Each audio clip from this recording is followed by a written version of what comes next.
It's June, which means it's rhubarb season. In one of my favorite cozy games, Stardew Valley, once you take the arduous trek to the oasis to get rhubarb, you can finally grow it as a crop, and then the only recipe you can make with it is rhubarb pie. Is it worth the effort in the game? Well, it does happen to be one of the most profitable dishes. Regardless, the dish is described as tangy and sweet. And in real life, it does not take nearly as much effort, so let's make it. First, of course, is we have to make the pie dough. In a bowl, we'll add 300 grams of AP flour, some sugar, and some salt. Mix those together just to combine them into a homogeneous powder. Next, you want to chop some cold butter into small cubes and add them into the flour mix. First, toss to coat the butter cubes, then using hands you can squeeze and crumble the butter with the flour mix to incorporate them throughout. Then you'll want to add a little bit of ice cold water and mix just until the dough holds itself together. The amount of water depends on how dry the air is. Given I'm outside on a sunny day, I need a little bit more water. However, it's best to add a little bit at a time. You can always add more water, you can't quite remove it as easily. Pie dough is best when worked fast, as you don't want the butter to melt and be oily. You want the ingredients just to be combined enough to hold itself together, but it shouldn't feel sticky. Once your dough is good to go, you can portion it into halves. Using plastic wrap, take one portion and place and wrap it into a disc. Repeat this step with the other portion so that you have 2 pie crusts ready to be chilled. Refrigerate this for at least 2 hours till chilled completely, which is when we can make the pie filling. This is rhubarb. It's a vegetable that's got pinkish red stalks that has a texture of eating a crunchy celery stalk. But don't be tricked so easily, it tastes nothing like celery and instead is sour and tart on its own. To prep it as a filling, we first want to cut it into smaller, equal-sized pieces. This rhubarb is a little thick, so I cut it lengthwise first, and then slice into smaller pieces the other way. Continue to chop your rhubarb until you fill a bowl with a couple cups worth. It's important to note that we want enough to fill the pie, and naturally the rhubarb will shrink a little bit as it cooks. Oftentimes, other fruit or veggies are added in to complement the rhubarb, such as strawberries. While strawberry rhubarb pie is one of the more popular versions of this sort of pie, in Stardew Valley, while you can grow strawberries on your farm, strangely enough, it is one of the few crops that cannot be used in any food dishes. But we can ignore that slight oversight for a game that has sold over 50 million copies. In honor of this, we'll just stick with a pure rhubarb pie only. So to add the rest of the filling ingredients, first we add some sugar to offset some of the tartness and introduce sweetness, an important component of sweet pie making. Then a little bit of cornstarch to soak some of that moisture when baking, and then we add a little salt to the mix. Mix all this to incorporate and coat the rhubarb. Once that is good, we want to add some citrus to brighten it up and balance it out. I'm using orange, but you could also use something like a lemon. I like to add both some fresh zest and a little freshly squeezed orange juice just to get a few different orange profiles to complement the rhubarb. Optionally, you can also add a little vanilla extract, but not required. Once those are in, mix to combine all the ingredients well. And there you have a lovely rhubarb pie filling ready to go. It's pie making time. Next, we preheat the oven to 420 Fahrenheit or 215 Celsius. We first need to grab one of the pie dough from the fridge and using a rolling pin, roll it out to a large enough surface area to cover the pie pan.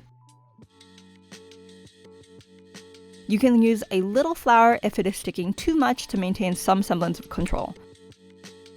Being careful to roll out the pie dough to an even thickness throughout, as you want a consistent bake and not an uneven pie crust.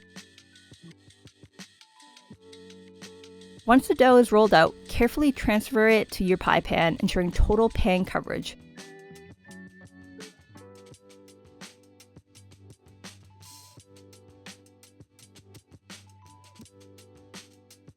Using your hands and fingers to get the dough into any crevices and fix any holes in the crust.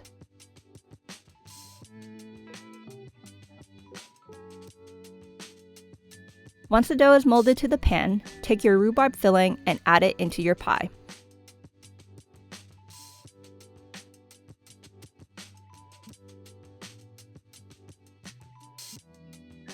You want to level the filling out a little bit as you don't want the pie to come out looking lumpy.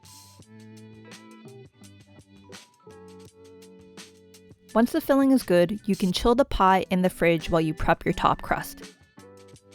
With the second pie dough, just as you did the first, repeat the same steps to roll it out to an even dough with enough surface area to cover the pie.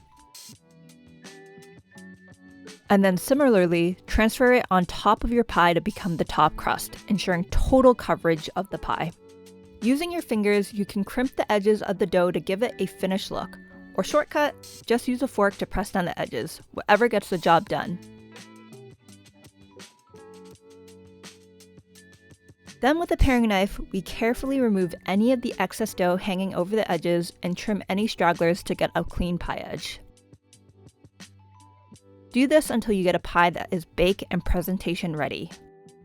Rhubarb pie is a wet pie, so naturally it'll steam and bubble no matter what. To prevent too much steam from building up and the pie from cracking or bubbling over completely, we want to vent the top crust. Using a paring knife, cut a few slits into the top crust to allow for proper pie ventilation. You can get fancy if you'd like, but a few slits will do the trick.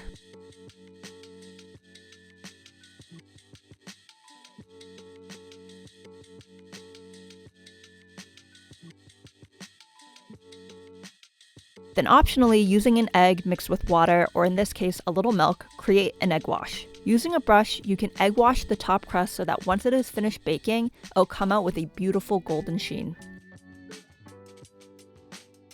Traditionally, rhubarb pie has a sugar crust, so I also sprinkled some sugar on top of the crust as well. Completely optional, but it does provide this bakery style finish and adds another sweet component that will caramelize as well. And voila, here we have a rhubarb pie ready to be baked. Place the pie into your preheated oven, first baking for 20 to 25 minutes to get some nice coloring on the top of the bake. Then reduce the oven temp to 350 Fahrenheit or roughly 180 Celsius for an additional 40 to 45 minutes to finish the baking. Once it's done, take it out of the oven and let it cool completely before serving. I don't know about you, but this pie looks amazing. The crust is golden from the egg wash, and it has that nice crumbly pie look that you want, and you can see some of that rhubarb filling coming through the slits with its pinkish hue. Once the pie is cooled and ready to serve, we can cut a slice onto a plate. And here you have a slice of classic rhubarb pie. The filling is well cooked, with some of the rhubarb pieces slightly distinguishable. And a crucial part of a pie baked correctly is that the bottom pie crust is well baked through as well. It's nice and crusty and crispy. No soggy bottom crust here. Like with all pies, you can always optionally serve with a scoop of ice cream, or just dig in. How does it taste? It's very vibrant, but also balanced. It's got this mix of a sweetness like a fruit with a zingy tartness you can only get from rhubarb. And that little bit of orange zest adds just a little tanginess and brightness to it. The filling melts in your mouth while the crust is crisp and buttery, adding some richness and additional textured layers into each bite. It was so good that I'm not ashamed to admit that I had a second slice immediately after. Luckily, just like in Stardew Valley, I was fortunate enough to have friends and family to share the rest of the pie with, because that's the best part of cooking, sharing with the people in your life. With that, please subscribe and hit the like button on this video to support this channel, and let me know in the comments what else you think I should make. Until we meet again next time.